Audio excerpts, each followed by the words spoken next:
La historia de Moisés es probablemente una de las historias mejor contadas de la Biblia, solo superada por las historias de la vida de Jesús y la creación en el Génesis. Es tan popular que ha sido adaptada muchas veces a lo largo de los años en diversos medios, siendo la adaptación más reciente la serie documental de Netflix El Pacto del año 2024. ¿Pero qué hace que la historia de Moisés sea tan extraordinaria? Bueno, además de ser un relato clásico de un héroe humilde que salva a su pueblo con ayuda divina, hay muchas partes de la historia que son simplemente inimaginables, como el momento en que partió el Mar Rojo para que su pueblo pudiera cruzar. Pero ¿y si te dijéramos que este evento extraordinario realmente pudo haber ocurrido? Que hace mucho tiempo, el Mar Rojo pudo haberse dividido por la mitad permitiendo que los israelitas escaparan de Egipto. ¿Cómo reaccionarías si te dijéramos que muchos otros eventos en la Biblia, algunos igual de difíciles de creer, realmente sucedieron? De hecho, la Biblia es el libro más vendido de todos los tiempos, con un estimado de 5 a 7 mil millones de copias vendidas hasta el año 2024, aproximadamente. Para la mayoría de los cristianos devotos, la Biblia es la palabra inspirada de Dios. Algunos la toman literalmente, mientras que otros la consideran más metafórica. Pero los descubrimientos que estamos a punto de compartir contigo confirman algunas partes de la Biblia que sugieren que hay más en ella que una ficción artística. A finales del siglo XIX, arqueólogos profesionales y aficionados acudieron al Medio Oriente para descubrir uno de los hallazgos más asombrosos relacionados con la Biblia. La ciudad perdida de Nínive fue descubierta. Nínive se menciona varias veces en la Biblia. Según el libro del Génesis, fue la ciudad fundada por Asur, nieto de Noé. Es también la misma ciudad a la que Dios envió al profeta Jonás a predicar. Sin embargo, durante mucho tiempo se pensó que Nínive era una ciudad mítica. Excavaciones realizadas entre 1842 y 1847 confirmaron que Nínive fue en su momento una ciudad próspera y grande en Asiria. Curiosamente, la palabra Asiria suena similar a Sur. La ciudad de Jericó es otro lugar importante mencionado en la Biblia. A diferencia de Nínive, Jericó continuó existiendo como ciudad desde el año 9000 a.C. De hecho, es una de las ciudades más antiguas del mundo. Como tal, hay 23 capas de antiguos asentamientos documentadas que datan de hace 11.000 años. Estas probablemente incluyen restos de la época de Josué y del tiempo posterior de Jesús mismo. Un video detallado sobre la antigua ciudad bíblica de Jericó se encuentra en nuestro canal. ¿Pero qué crees que es uno de los descubrimientos más importantes en la arqueología bíblica? Muchos probablemente lo adivinaron de inmediato: los rollos del Mar Muerto. Antes de los rollos del Mar Muerto, el manuscrito más antiguo conocido del texto extenso de la Biblia hebrea databa de los siglos X y XI. El descubrimiento de los rollos del Mar Muerto retrocedió la evidencia documental del texto de la Biblia hebrea en unos 1000 años. En otras palabras, demostró que los textos bíblicos estaban en circulación antes de la Alta Edad Media, lo que a su vez confirma su antigüedad. Puedes ver un video detallado sobre los rollos en nuestro canal. En 1993, se descubrió una tabla de piedra en Tel Dan, Israel, otra ciudad mencionada en la Biblia. Los arqueólogos notaron inscripciones en la estela, y una secuencia particular fue destacada. Obsérvala en la foto de Wiki allí, esas letras están en blanco, y algunos investigadores creen que se refieren a la casa del rey David. Si esto es cierto, confirmaría que en efecto, existió una familia de gobernantes cuyos orígenes se remontan al bíblico David. Durante la época dorada de la arqueología bíblica, se descubrió otra importante estela en 1868 que confirma eventos de la Biblia. Ya sea por desconfianza o por la oportunidad de ganar más dinero, la tabla de piedra fue destrozada en pedazos. Afortunadamente, más tarde fue completamente restaurada. Llamada la estela de Mesa o la piedra moabita, se cree que este artefacto fue creado para conmemorar la victoria del rey Mesa sobre los israelitas. El texto comienza: "Yo soy Mesa, hijo de Quemos, rey de Moab". El texto luego narra los eventos de una guerra mencionada en el libro de los Reyes. Allí, el rey de Israel hace una alianza con otros dos reyes para sofocar al vasallo rebelde Mesa. Los tres reyes ganan la campaña hasta que Mesa, en desesperación, sacrifica a su hijo mayor a su dios. El sacrificio cambia el curso de los eventos. Una gran ira cae sobre Israel, y Mesa logra la victoria. Es interesante que la Biblia enfatice los contraataques exitosos de los israelitas contra los moabitas, mientras que la estela destaca las victorias de Mesa en la batalla. Otro descubrimiento famoso asociado con un antiguo gobernante es el cilindro de Ciro. Este evento en particular se menciona en el libro de Esdras, donde, tras la derrota de Babilonia, Ciro emite un decreto permitiendo que los judíos regresen a Israel y construyan el segundo templo. Deuteronomio 11:29 menciona la maldición sobre el monte Ebal impuesta por Dios. Cuando el Señor tu Dios te introduzca en la tierra que vas a entrar para tomarla, proclamarás en el monte Gerizim las bendiciones y en el monte Ebal las maldiciones. Aunque esto suene ominoso, ¿sabías que en el monte se descubrió una tableta de maldición en 2019? Decía, estás maldito por el Dios. Maldito morirás. Maldito, maldito, seguramente morirás. Estás maldito por maldito. Además, el lugar donde se encontró la inscripción es conocido por otro nombre, el altar de Josué. Algunos arqueólogos creen que este es el altar construido por Nabot en el monte Ebal según las instrucciones de Moisés. Desafortunadamente, los estudiosos son escépticos de que estos dos descubrimientos en el monte estén realmente relacionados con la Biblia, pero esperaremos a ver. Nos dirigimos a uno de los artefactos más intrigantes jamás descubiertos, el papiro de Ismael. Curiosamente, fue encontrado en el lugar menos esperado, en Montana, Estados Unidos.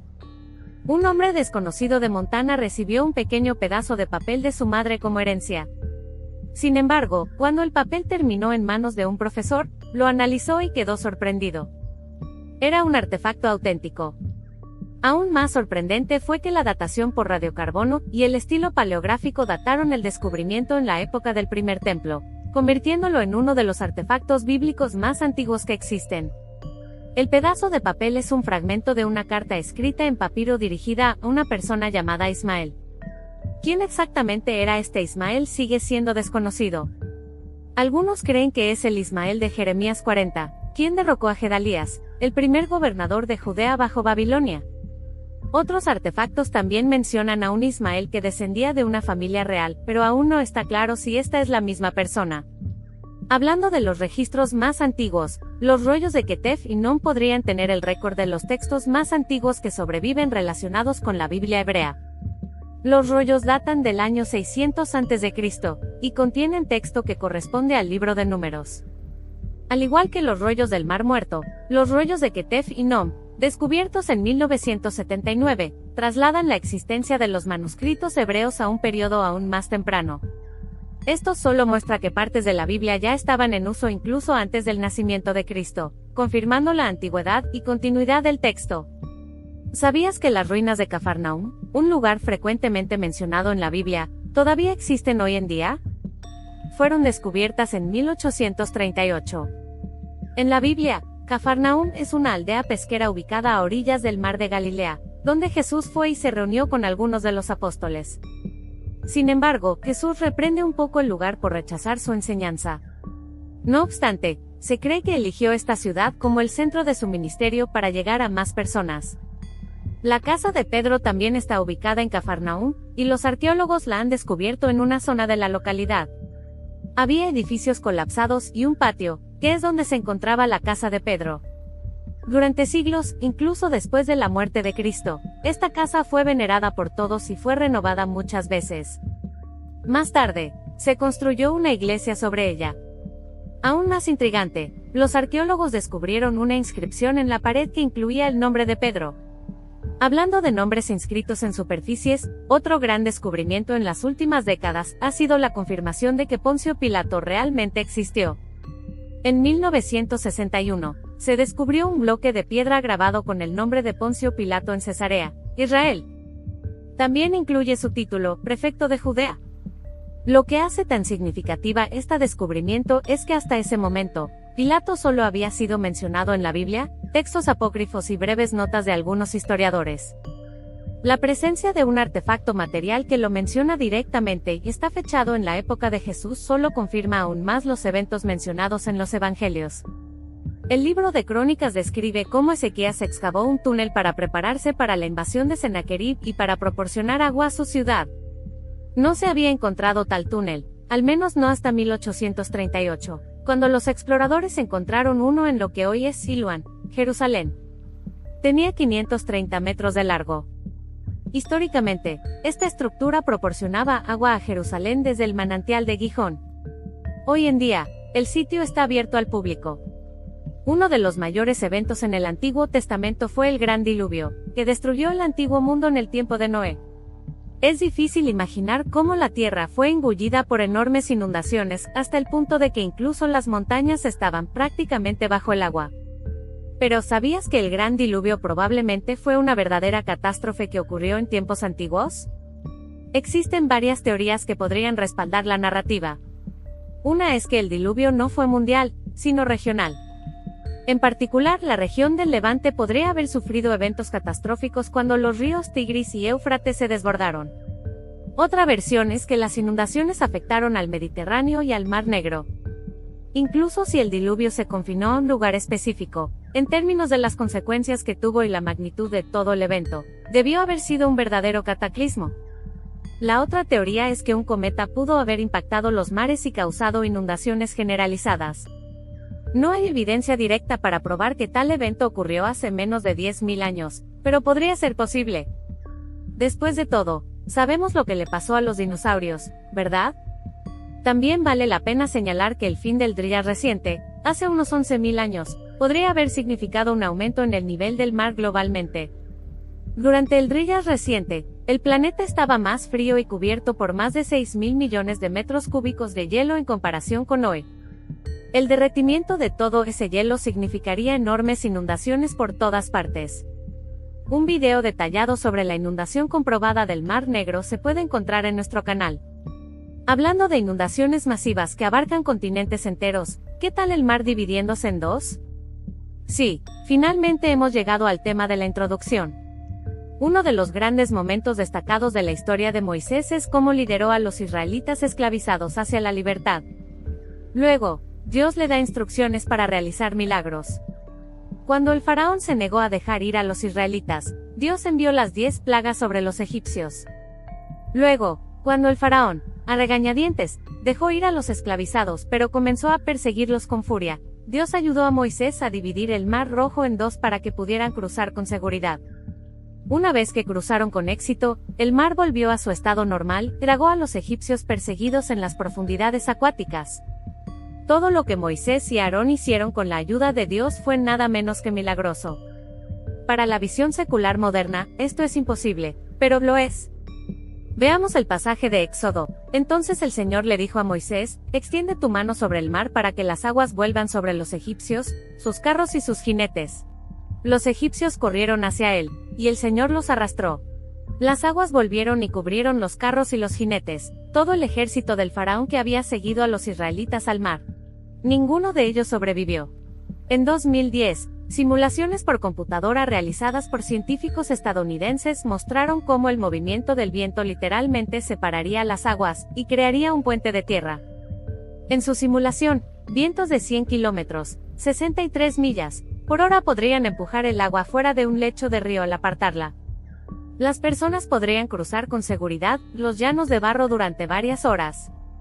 Sin embargo, tan pronto como el viento se detiene, el nivel del agua regresa a la normalidad. ¿Te suena familiar? Porque este es el escenario exacto que podría haber creado las condiciones perfectas para Moisés y los israelitas hace miles de años. Seguramente ellos no sabían nada de esto. Pero en Éxodo leemos, entonces Moisés extendió su mano sobre el mar, y el Señor hizo que el mar se retirara con un fuerte viento del este toda la noche y convirtió el mar en tierra seca, y las aguas fueron separadas. Y las aguas fueron un muro para ellos a la derecha y a la izquierda. Para ser completamente justos, algunas partes de los castigos sobre Egipto también podrían explicarse científicamente.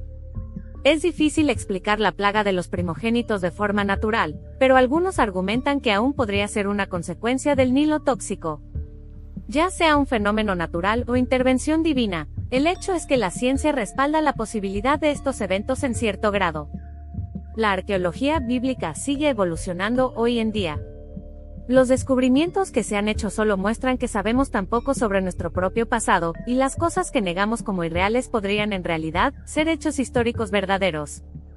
Si quieres aprender sobre grandes eventos históricos que no ocurrieron de la manera que piensas, continúa con el video a la izquierda de tu pantalla.